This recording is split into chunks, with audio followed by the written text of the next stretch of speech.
Hello नमस्कार साथियों, हम सभी का नए वीडियो में बहुत बहुत स्वागत है। प्यारे साथियों को बता दें, जितने प्रश्न लेकर आते हैं सभी प्रीवियस के प्रश्न होते हैं और एग्जाम दृष्टिकोण पर भी इंपॉर्टेंट होते हैं। वीडियो को लास्ट तक जरूर देखिएगा। आज आपको हम कराने वाले हैं टॉप 25 क्वेश्चन।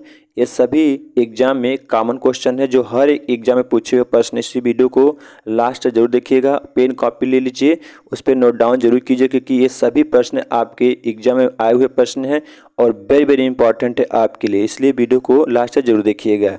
तो आइए हम क्वेश्चन को शुरू किया जाए। तो हमारा क्वेश्चन नंबर 1 है, जलियांवाला बाग नरसंहार किस वर्ष घटित हुई थी। इंपॉर्टेंट है दोस्तों, इसको नोट जरूर कीजिएगा, याद रखेंगे। ऑप्शन आपका ए 1936, बी 1919, सी 1931 और डी 1922। फिर भी इंपॉर्टेंट है, याद कीजिएगा। तो ऑप्शन आपका बी राइट आंसर होगा। 1919 में जलियांवाला बाग नरसंहार हुआ था। चलिए अगला प्रश्न की ओर बढ़ते हैं। इसने कहा था तुम मुझे खून दो मैं तुम्हें आज़ादी दूंगा। वेरी इंपॉर्टेंट है, ये नारे भी पूछता है, याद रखिएगा। तो याद रखेंगे जवाहरलाल नेहरू, चंद्रशेखर आज़ाद, सुभाष चंद्र बोस और महात्मा गांधी। इंपॉर्टेंट है, तो ऑप्शन आपका सी राइट आंसर होगा। सुभाष चंद्र बोस जी ने कहा था तुम मुझे खून दो मैं तुम्हें आज़ादी दूंगा। चलिए अगला प्रश्न की ओर बढ़ते हैं। कोणार्क का सूर्य मंदिर, ये इंपॉर्टेंट है दोस्तों, निर्माण किसने करवाया था, याद रखेंगे। उड़ीसा राज्य में स्थित है वो। राज कुलशुंगा, नरसिंह देव प्रथम, राजा हरिश्चंद्र और सम्राट अशोक। इंपॉर्टेंट है, तो ऑप्शन आपका बी राइट आंसर होगा। नरसिंह देव प्रथम ने कोणार्क सूर्य मंदिर का निर्माण कराया था। चलिए अगला प्रश्न की ओर बढ़ते हैं। निम्नलिखित में से कौन सा एक मृत व्यक्ति का स्मारक नहीं, ये भी वेरी इंपॉर्टेंट है, इसको नोट जरूर कीजिएगा। बीबी का मकबरा, ताजमहल, चार मीनार, इत्माद उद दौला। इसमें ऑप्शन आपका सी राइट आंसर होगा। चार मीनार जो है किसी मृत व्यक्ति का मकबरा नहीं है। चलिए अगला प्रश्न की ओर बढ़ते हैं हम। सम्राट अशोक किसके उत्तराधिकारी थे, वेरी इंपॉर्टेंट है दोस्तों। चंद्रगुप्त मौर्य, बिंदुसार, राजराज प्रथम और कालाशोक। तो सम्राट अशोक किसके उत्तराधिकारी थे, वेरी इंपॉर्टेंट भी पूछा हुआ प्रश्न, याद रखेंगे। तो ऑप्शन आपका बी राइट आंसर होगा। बिंदुसार के उत्तराधिकारी थे। चलिए अगला प्रश्न की ओर बढ़ते हैं। महाराणा प्रताप के घोड़े का क्या नाम था। अभी देखिए दोस्तों, बार बार पूछा हुआ प्रश्न इंपॉर्टेंट है आपके, याद रखेंगे इसको। चैनल पर नए हुए दोस्तों तो लाइक कीजिएगा। बुलबुल, हयग्रीव, बादल और चेतक। तो महाराणा प्रताप जी घोड़े का क्या नाम था, इंपॉर्टेंट है। तो ऑप्शन आपका डी राइट आंसर होगा। चेतक था महाराणा प्रताप घोड़े का नाम। चलिए अगला प्रश्न की ओर बढ़ते हैं हम। रॉलेट एक्ट वेरी इंपॉर्टेंट है, देखिए बहुत बार पूछा हुआ कॉमन प्रश्न, याद रखेंगे। कब पारित किया गया था, वेरी इंपॉर्टेंट है। 1919, 1931, 1923 और 1976। इंपॉर्टेंट है, तो रॉलेट एक्ट कब लागू किया गया था, याद रखेंगे। ऑप्शन आपका ए राइट आंसर होगा। 1919 में लागू किया गया था। चलिए अगला प्रश्न की ओर बढ़ते हैं। वास्को डी गामा भारत कब आया था, अभी देखिए बार पूछा हुआ प्रश्न है, याद रखें, वेरी इंपॉर्टेंट है। 1372 में, 1971 में, 1498 में और 1492 में। तो वास्को डी गामा भारत कब आया था, इंपॉर्टेंट है, याद रखेंगे। 1498 में भारत वह आया था। चलिए अगला प्रश्न की ओर हम बढ़ते हैं। क्वेश्चन नंबर 9 है, बौद्ध गुफाओं के लिए प्रसिद्ध कार्यालय किस राज्य में स्थित है। महाराष्ट्र, उत्तर प्रदेश, बिहार और झारखंड। तो बौद्ध गुफाओं के लिए कार्यालय जो स्थान है वो किसके लिए प्रसिद्ध है, याद रखें कहाँ पे है। तो ऑप्शन आपका ए राइट आंसर होगा। महाराष्ट्र राज्य में स्थित है। चलिए अगला प्रश्न की ओर बढ़ते हैं। भारत की आज़ादी के दौरान डू और डाई यानी करो या मरो का नारा किसने दिया था, वेरी इंपॉर्टेंट दोस्तों। नारा जरूर याद रखें क्योंकि आपके लिए वेरी इंपॉर्टेंट है। वीर सावरकर, सुभाष चंद्र बोस, महात्मा गांधी और भगत सिंह। इंपॉर्टेंट याद रखेंगे किसने नारा दिया था। तो ऑप्शन आपका सी राइट आंसर महात्मा गांधी जी ने दिया था। चलिए अगला प्रश्न देखते हैं। स्वतंत्र भारत के प्रथम गवर्नर जनरल कौन थे। राजा जी, लॉर्ड माउंटेबटन, लॉर्ड क्लाइव और राजेंद्र प्रसाद। तो स्वतंत्र भारत के प्रथम गवर्नर जनरल कौन थे, भी पूछा हुआ प्रश्न, याद रखेंगे। तो ऑप्शन आपका इसमें बी राइट आंसर होगा। लॉर्ड माउंटबेटन जो थे भारत के प्रथम गवर्नर जनरल थे। चलिए अगला प्रश्न देखते हैं। गौतम बुद्ध को ज्ञान की प्राप्ति कहाँ हुई थी। देखिए दोस्तों, इसमें बहुत सारे कन्फ्यूजन होते हैं। अमरनाथ, कुशीनगर, बोध गया, लुम्बिनी। कितने लोग कुशीनगर लगा देते हैं, लेकिन ये गलत है, इंपॉर्टेंट नोट कीजिएगा। तो इसमें भी ऑप्शन आपका जो है सी राइट आंसर होगा। बोध गया में ज्ञान की प्राप्ति हुई थी भगवान बुद्ध को। चलिए अगला प्रश्न देखते हैं। चाणक्य का इनमें से एक नाम और है, वो क्या नाम है, याद रखेंगे। देववर्मा, विष्णुगुप्त, सदाचारी और बृजभूषण याद रखेंगे। चाणक्य का एक और नाम है, इसमें चाणक्य भी कहते हैं लेकिन इंपॉर्टेंट है, ऑप्शन आपका बी राइट आंसर होगा। विष्णुगुप्त चाणक्य का एक और नाम है। चलिए अगला प्रश्न की ओर बढ़ते हैं। ब्रह्म समाज के संस्थापक कौन थे दोस्तों, वेरी इंपॉर्टेंट है, याद रखेंगे। राजा राम मोहन राय, दयानंद सरस्वती, सुभाष चंद्र बोस और भगत सिंह।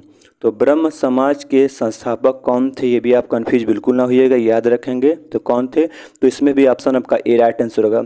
राजा राम मोहन राय जो थे वो ब्रह्म समाज के संस्थापक थे। चलिए अगला प्रश्न देखते हैं।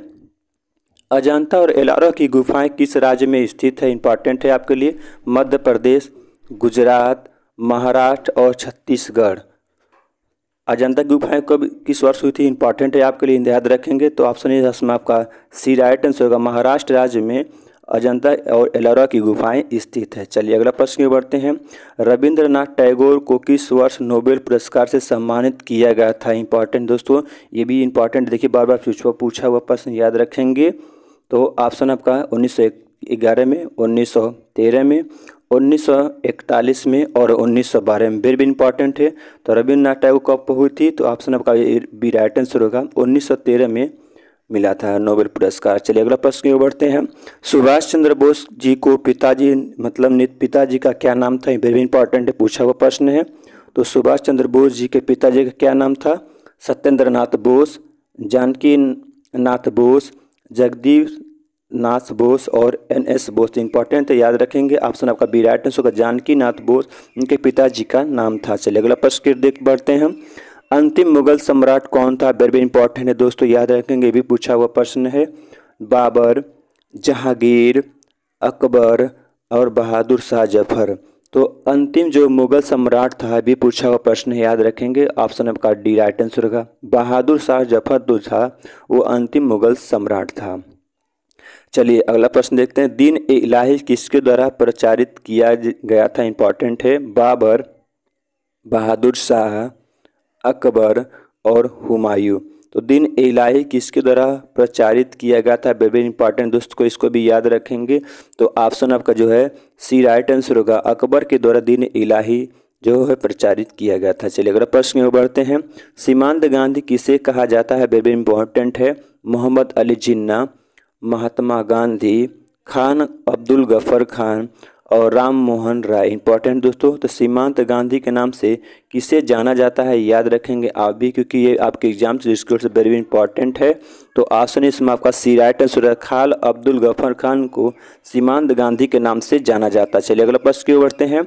भारत का राष्ट्रीय गीत किसके द्वारा लिखा गया था। देखिए दोस्तों, यहाँ भी आप कंफ्यूज बिल्कुल नहीं होइए, क्योंकि बच्चे बहुत सारे गलत जवाब दे देते हैं। बंकिम चंद्र चटर्जी, रविंद्रनाथ टैगोर, मोहम्मद इकबाल और चित्रगुप्त। तो भारत का राष्ट्रीय गीत किसने लिखा था, याद रखेंगे। ऑप्शन आपका ये राइट आंसर है, बंकिम चंद्र चटर्जी जी ने लिखा था। चलिए अगर आप प्रश्न की बढ़ते हैं। किस क्रांतिकारी ने मौत को खुद से गले लगा था। देखिए दोस्तों, पूछा हुआ था कि उन्होंने अपने ही पिस्तौल से अपनी मृत्यु कर ली थी, याद रखेंगे। खुदीराम बोस, रासबिहारी बोस, भगत सिंह और चंद्रशेखर आजाद, याद रखेंगे। तो ऑप्शन इसमें आपका डी राइट आंसर होगा। चंद्रशेखर आजाद जी ने अपने ही मौत को गले लगाया था। चलिए अगला प्रश्न की बढ़ते हैं। भीमबेटका की गुफाएं लगभग कितने साल पुरानी है, भी बार पूछा हुआ प्रश्न है, एसएससी का इंपॉर्टेंट क्वेश्चन है।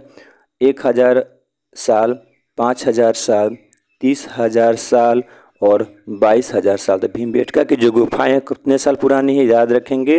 तो ऑप्शन आपका सी राइट आंसर होगा, 30,000 साल पुरानी है। चलिए अगला प्रश्न की बढ़ते हैं।